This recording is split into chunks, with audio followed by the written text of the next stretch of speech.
Premier ministre Daniel Kablan-Duncan a reçu en audience plusieurs personnalités hier lundi, entre autres le secrétaire général des Nations Unies chargé des opérations de maintien de la paix, le directeur général de la SGBCI et le ministre des Affaires étrangères du Liban.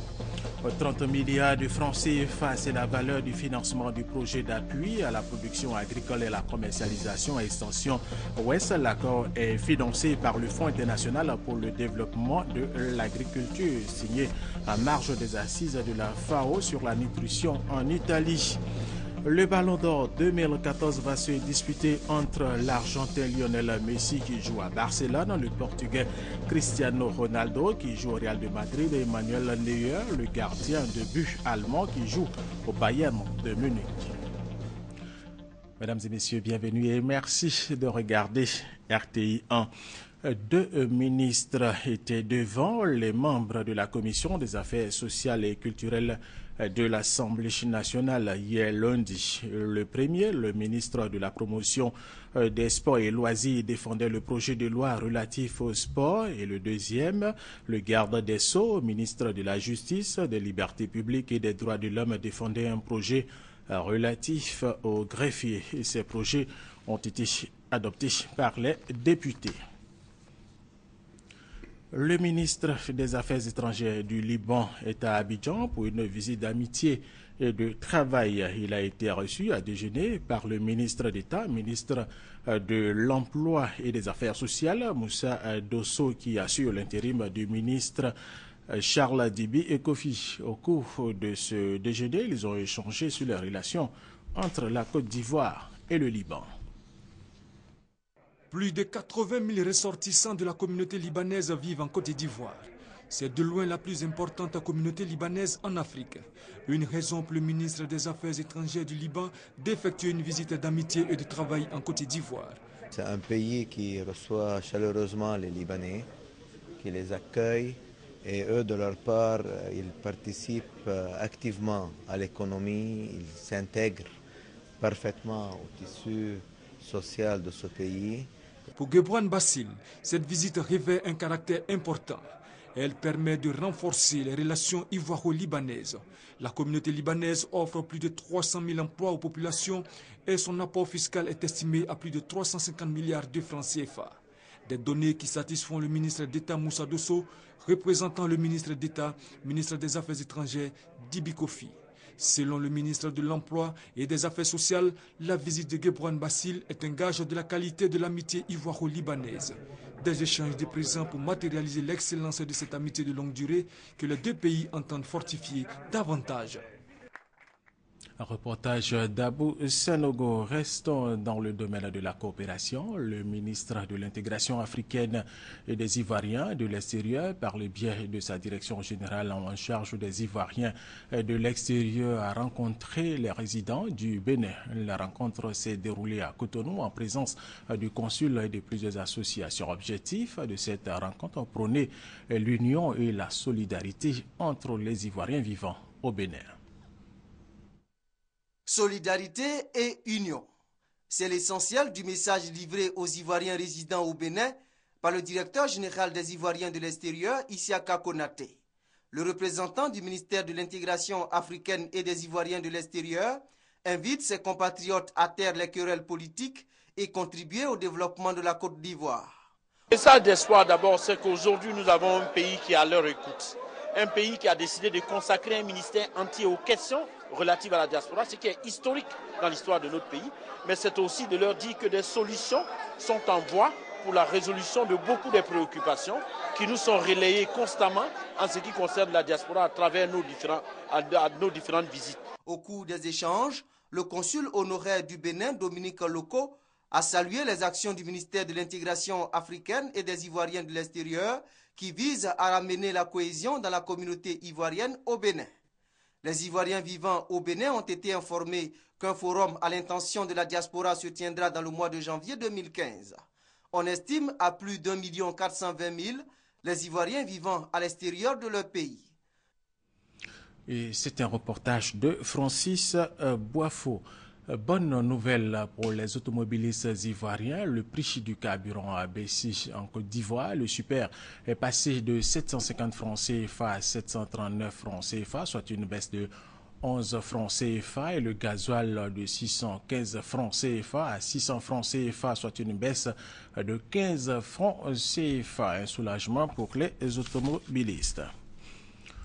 Un séminaire pour renforcer les capacités des contrôleurs budgétaires auprès des établissements publics nationaux EPN et s'est ouvert hier lundi à Grand Bassam. Pendant 3 jours, les contrôleurs budgétaires seront outillés aux exigences du contrôle et des opérations de fin de gestion des EPN.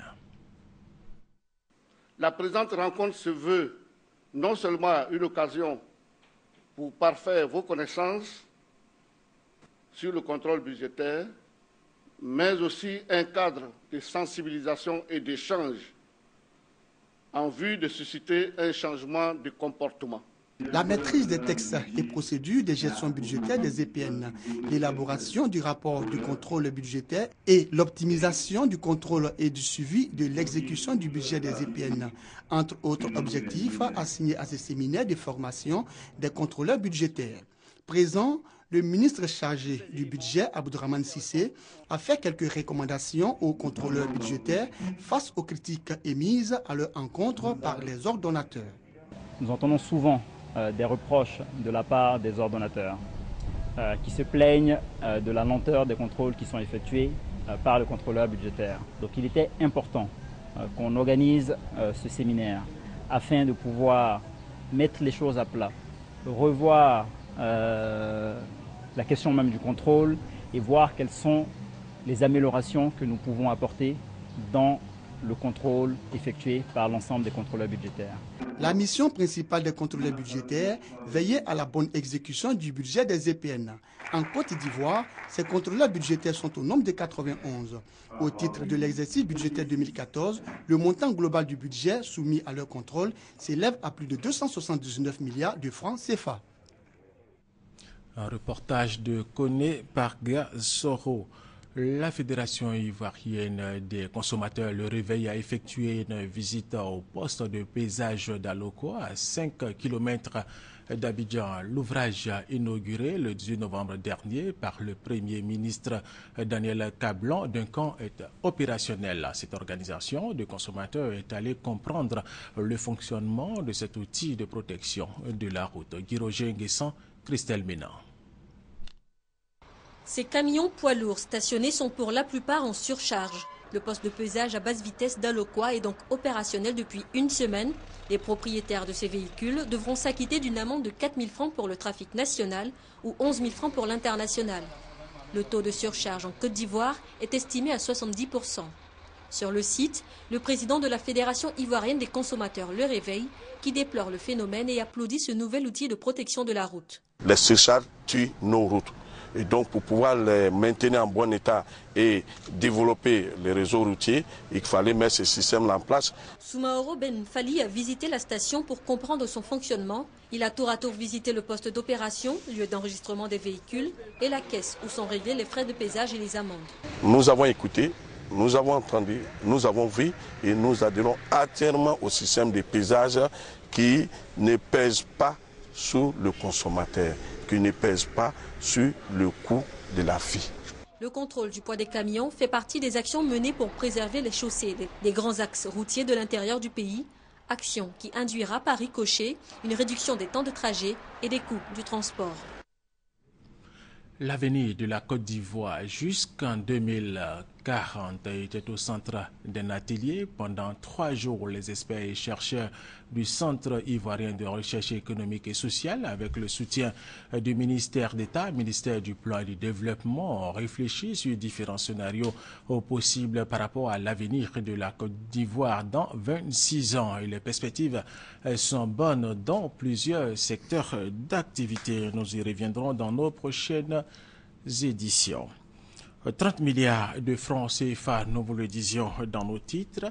C'est la valeur du financement du projet d'appui à la production agricole et à la commercialisation Extension Ouest. L'accord est financé par le Fonds international pour le développement de l'agriculture FIDA, signé en marge des assises de la FAO sur la nutrition. Et c'était en présence des ministres Raymond Goudou Kofi de la Santé, Kobena Kwasi Adjoumani des ressources animales et halieutiques. La signature a eu lieu au siège de la FAO à Rome, en Italie. Hugues Hervé Blé. 30 milliards de francs CFA, c'est le montant de l'aide accordée par le Fonds international pour le développement de l'agriculture FIDA à la Côte d'Ivoire. Ce financement va permettre d'étendre et d'adapter à l'ouest du pays les actions en appui à la professionnalisation agricole et au développement des produits vivriers. Elles sont mises en œuvre depuis près de 2 ans dans le centre-nord, le nord et le nord-est de la Côte d'Ivoire, dans le cadre du projet d'appui à la production agricole et à la commercialisation Propacom. Le soutien du FIDA à la Côte d'Ivoire est intervenu en marge de la 2e conférence internationale de la FAO sur la nutrition à Rome. Les délégués de plus de 170 gouvernements, parmi eux, les ministres Raymond Goudou et Kobena Kwasi Adjoumani, le pape François et de nombreuses autres personnalités se sont engagés à mettre en place des politiques nationales visant à l'éradication de la malnutrition sous toutes ses formes.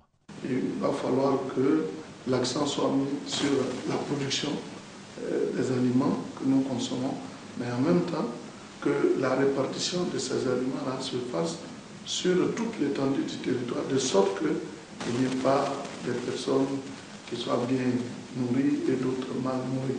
La sécurité alimentaire et nutritionnelle figurera en bonne place dans l'agenda du développement de l'après-2015 des Nations Unies, qui doit remplacer les objectifs du millénaire pour le développement OMD dans le courant de l'année prochaine. San Pedro a un nouveau grand marché. Il a été construit par un opérateur privé. Le maire de la ville, Nabo Clément, a procédé à son inauguration en présence des autorités administratives et politiques de la région. Thérèse Tapeyoboué. Bonwolo, c'est le nom du marché qui vient d'être inauguré au quartier JB de San Pedro. Il s'étend sur une superficie de 15 000 mètres carrés. Le marché compte 1000 places en étal de béton, 70 magasins. Le coût de la réalisation est estimé à plus d'1 milliard de francs CFA. L'initiateur de ce marché, Jean Cablan, a expliqué que cet espace commercial est sa contribution au développement de la commune de San Pedro. Le maire, Nabo Clément, a salué l'action de ses donateurs. Il a invité d'autres opérateurs à lui emboîter le pas pour doter les principaux quartiers de la commune d'un marché. Il y a des gens qui sont riches, très riches, mais qui n'aident personne. Et nous venons de voir une œuvre de grande portée. Nous voulons féliciter donc la famille Cablan.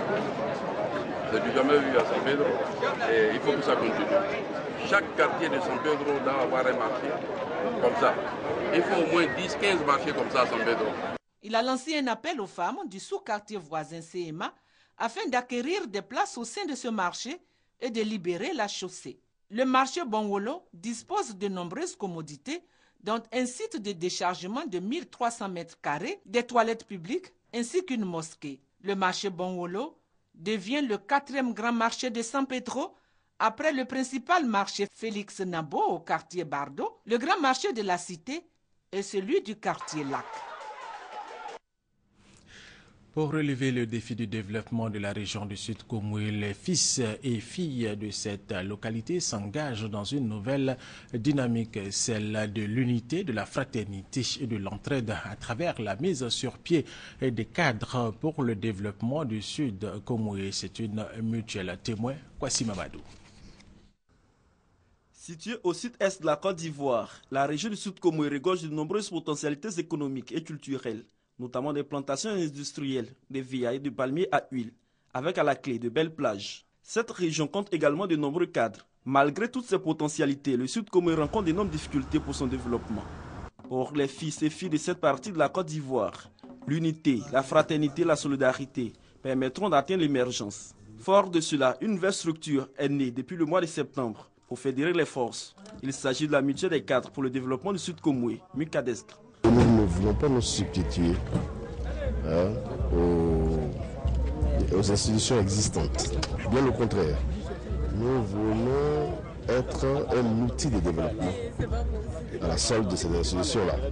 En matière de développement, il n'y a jamais suffisamment d'acteurs. Dans un pays qui a su être émergent, les infrastructures de base, les hôpitaux, les écoles, les routes sont des défis majeurs. Le directeur général du port autonome d'Abidjan, fils de la région et parrain de la cérémonie, et le ministre Jean-Claude Brou, représentant le Premier ministre, ont salué l'initiative des cadres.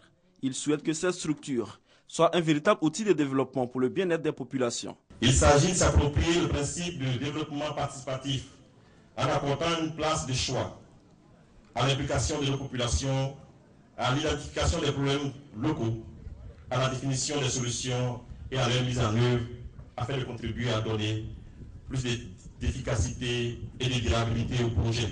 La région du Sud-Komoué est frontalière au Ghana et compte 4 départements, à savoir Aboissou, Grand Bassam, Adiaké et Tiapoum, pour une population estimée à environ 1 million d'habitants. Pour faire comprendre à ses administrés le sens et l'importance de la gestion participative de la mairie, le premier magistrat de la ville de Djenné échange avec sa population, et cela à travers une tournée qu'il a conduite dans les quartiers et villages de la commune de Djenné. Nous restons avec Kwasi Mamadou. Nasseneba Touré, maire d'Odiené, en tournée dans les 9 villages de sa municipalité. Elle veut impliquer sa population dans la gestion commune de la mairie. Une gestion participative que Nasseneba Touré veut faire comprendre à toute la population pour relever les défis du développement. Leur expliquer un peu la méthode de travail, leur expliquer le budget, ce qui est rétrocédé par l'État à la commune et aussi pourquoi nous devons travailler beaucoup en partenariat avec différentes communes et aussi leur assurer de notre disponibilité, les rassurer aussi que nous sommes à leur service. La rencontre avec la population de Longbanasso permet au maire d'Odiené de faire le point des actions de développement déjà engagées. Nasseneba Touré a parlé du récent dental banc, un lit, matelas, mobilier de bureau et de vivres au secteur de l'éducation nationale de la région du Kabadougou, ainsi que les dons de médicaments, suivis des réhabilitations de construction de plusieurs centres de santé et d'écoles primaires. Pour Nasseneba Touré, les conventions de partenariat signées avec les collectivités territoriales permettront de réaliser des projets de développement. Pour terminer, le maire d'Odiené a annoncé la réalisation d'un forage pour le village de Longbanasso et a rassuré les populations de la prise en compte de leurs préoccupations dans la politique de développement du président de la République. Restons à Odiené après les émeutes. Dans cette ville, le calme est revenu. À l'issue d'échanges initiés par le ministre des Transports, Gaoussou Touré, les activités ont totalement repris. Et tout avait commencé avec l'arrestation d'un jeune homme décédé durant sa détention. Il était accusé d'avoir agressé une jeune fille. Abou Sanogo. Ramener le calme et la quiétude dans la ville d'Odiené après les échauffourées qui ont secoué la capitale du Kabadougou. Échauffourées qui font suite au décès d'un jeune homme au commissariat de la ville dans la nuit du jeudi 27 au vendredi 28 novembre dernier. Tel est l'enjeu de la visite du ministre des Transports Gaoussou Touré, cadre de la région. L'émissaire du gouvernement a par la suite multiplié les rencontres avec les autorités administratives, les forces de l'ordre, les chefs coutumiers, les représentants des communautés de la CEDEAO, les représentants des structures de jeunesse et ceux des conducteurs de motos communément appelés dans la région taxi-moto. Tout en déplorant le décès du jeune transporteur, Gaoussou Touré les a exhortés à la paix, à l'entente, au calme et à la retenue. Je vous invite à mettre bas la terre. Je vous invite à laisser tomber tout ce qu'il y a. Ce n'est pas juste, ce n'est pas normal aussi que les jeunes s'en prennent aux infrastructures de base que nous avons ici. Il faudrait que les responsables des différentes communautés prennent leurs responsabilités, qu'ils parlent à leurs enfants, pour que les enfants comprennent qu'ici, on ne doit pas s'attaquer au bien de l'État. On ne doit pas s'attaquer au bien d'autrui. À l'issue des échanges, tous ont décidé de jouer la carte de l'apaisement. Nous, ce qu'on doit faire, on demande des excuses à l'autorité administrative qui sont avec nous ici. Par ailleurs, le ministre des Transports a, au nom du gouvernement, présenté ses condoléances à la famille du défunt. Ainsi, à l'issue des différentes visites et rencontres, le calme est revenu et les activités ont totalement repris dans la ville d'Odiené. Les États-Unis d'Amérique veulent aider l'ouest de la Côte d'Ivoire à mettre fin au conflit foncier à travers un programme piloté par l'USAID. Une plateforme va être mise en place pour faire face aux cas récurrents de litiges. FB Francoidio. À Biankouman, comme dans plusieurs localités de l'ouest ivoirien, les litiges liés à la terre constituent un problème qui entrave le développement. Et pourtant, la gestion du foncier obéit à une procédure. Selon la loi de 1998, la délivrance du titre de propriété est conditionnée par une enquête dont les résultats sont approuvés par un comité local de gestion foncière. Mais la mise en œuvre de cette loi n'est pas toujours aisée. Les États-Unis veulent donc apporter leur contribution. C'est le sens de la visite de l'ambassadeur des États-Unis en Côte d'Ivoire, Terence Maculé, à Biankouman. Il entend proposer une plateforme pour aider à la gestion des conflits fonciers dans l'ouest ivoirien. À travers ce genre de rencontres financées par l'USAID, nous espérons que les communautés puissent venir dialoguer, discuter et finalement résoudre ce genre de problème qui touche vraiment à la cœur de la réconciliation nationale et à la cohésion sociale. Un soutien bien apprécié car occupation anarchique et absence de délimitation des terres, autant de difficultés. Les élus locaux de Biankouman entendent les résoudre. La terre est devenue source, terre qui est nourricière, terre qui est rassembleur, terre qui apporte la paix et la cohésion. Aujourd'hui, sa rareté fait que c'est devenu source de conflits, de guerres et de morts. Il est important que l'État puisse investir dedans. Je souhaiterais que l'État puisse, n'est-ce pas, subventionner l'immatriculation des terres. Un partenariat donc pour juguler les différentes crises liées à la terre, de l'espoir pour une meilleure cohabitation entre populations de cette région. Et c'est un reportage de Eve Bouich. Nous vous le disions dans nos titres, le Premier ministre Daniel Kablan-Duncan a reçu en audience plusieurs personnalités hier lundi, entre autres le secrétaire général des Nations Unies chargé des opérations de maintien de la paix Hervé Ladsous, le directeur général de la SGBCI Hubert de Saint-Jean et Guégrand Basile, ministre des Affaires étrangères du Liban. Sidonie Davila. À quelques mois de l'élection présidentielle en Côte d'Ivoire, l'ONU, l'Organisation des Nations Unies basée en Côte d'Ivoire, veut concentrer ses actions sur l'avenir du pays à travers un partenariat, la consolidation de la paix et l'appui au processus électoral. C'est ce dernier point qui a enrichi les échanges du Premier ministre et du secrétaire général adjoint des Nations Unies chargé des opérations de maintien de la paix, Hervé Ladsous. Au moment où va s'ouvrir une année importante pour la consolidation et la normalisation complète de la vie politique ivoirienne, avec ces élections qui sont prévues au mois d'octobre, nous allons continuer à travailler avec nos partenaires en apportant le plus d'appui possible à ce processus. L'appui, il est d'abord ce que fait la représentation spéciale du secrétaire général au quotidien, c'est-à-dire des bons offices, apporter aide et conseils à tous les acteurs. Le Premier ministre a également reçu Christina Stenbeck, présidente du groupe Millicom, un groupe spécialisé dans les nouvelles technologies basé en Suède et déjà présente dans 30 pays. Les échanges entre la première responsable du groupe et le Premier ministre ont donc porté sur l'implantation du groupe en Côte d'Ivoire. SGBCI, Société Générale de Banque en Côte d'Ivoire, classée au premier rang des établissements financiers, entend continuer de jouer un rôle prépondérant dans le financement de l'économie ivoirienne, voire ouest-africaine. Le Premier ministre et le directeur général de la SGBCI, lors de leur entrevue, ont évoqué différents sujets dont la bonne tenue de l'économie. Nous essayons de financer la croissance de l'économie ivoirienne et de savoir un petit peu ce que nous pouvons faire pour contribuer encore plus au développement de ce pays. La Côte d'Ivoire veut se mettre à l'aide du numérique. Certaines entreprises s'apprêtent à lui venir en aide en offrant leur expertise. Au nombre de celles-ci, la société StarTimes.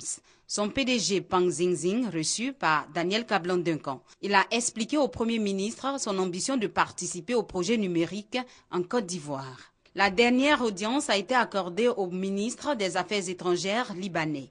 Le Premier ministre Daniel Kablan-Duncan et son hôte ont échangé sur le renforcement des relations entre les deux États, principalement au niveau économique. Ce qui est très encourageant, c'est la croissance exceptionnelle de l'économie ici.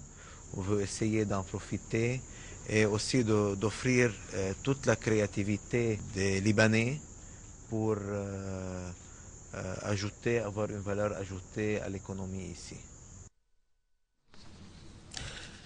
La ministre Kandia Camara a entrepris depuis quelques semaines une tournée d'explication et de mobilisation autour de l'appel de Daoukro dans le district d'Abidjan. Le week-end dernier, l'envoyé du RDA était dans la commune d'Adjamé où elle a invité les militants à s'organiser pour la réélection du président de la République Alassane Ouattara. Kwasi Mamadou. Après la commune d'Abobo, Kandia Camara met le cap sur la commune d'Adjamé, toujours dans le district d'Abidjan. Elle y est pour faire comprendre aux militants du RHDP en général et ceux du RDA en particulier l'importance du message du président Rikonan Bédié, invitant les partis politiques membres du RHDP à une candidature unique en 2015. Selon elle, ce message annonce un avenir radieux pour la Côte d'Ivoire. Kandia Camara invite les Ivoiriens à se rassembler pour donner un second mandat au président de la République, Alassane Ouattara, afin de poursuivre son chantier de développement.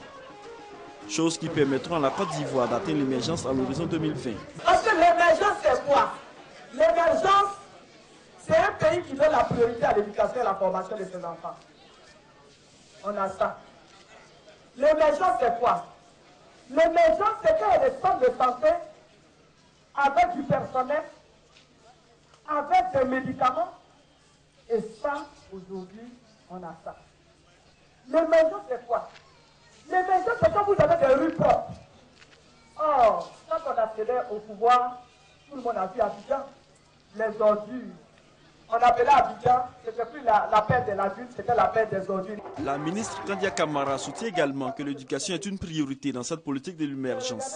C'est pourquoi elle demande aux parents de s'impliquer dans l'éducation des enfants et à lutter contre le phénomène des microbes. Profitant de sa mission de sensibilisation sur l'appel de Daoukro dans la commune d'Adjamé, Kandia Camara appelle les militants du RDR à l'union et à l'entente. Les militants du Rassemblement des Républicains d'Adjamé ont promis œuvrer pour la réélection du président Alassane Ouattara en 2015 à plus de 80%. Et cette information, avant de poursuivre cette édition, Madame Simone Eivé Gbagbo, sachez qu'elle a été transférée de Djenné à Abidjan depuis hier lundi. Une femme a été désignée à la tête de l'organisation des pays exportateurs de pétrole. La Nigériane Diezani Alison Madueke a été portée à la tête de l'organisation au cours de la réunion de ses membres tenue à Vienne, en Autriche. Ministre nigériane du pétrole, Alison Madueke entre ainsi dans l'histoire de l'organisation qui, depuis sa création en 1960, connaît pour la première fois une présidence féminine. En sport, pour terminer, le Ballon d'Or 2014 va se disputer entre l'Argentin Lionel Messi qui joue à Barcelone, le Portugais Cristiano Ronaldo qui joue au Real de Madrid et Manuel Neuer, le gardien de but allemand qui joue au Bayern de Munich. Pour rappel, sachez que le Ballon d'Or est une récompense créée en 1956 par les journalistes Gabriel Hano, Jacques Ferrand, Jacques Godet et Jacques de Risquevich. Voilà, c'est la fin de cette édition. Merci de nous avoir suivis et restez avec nous sur RTI1.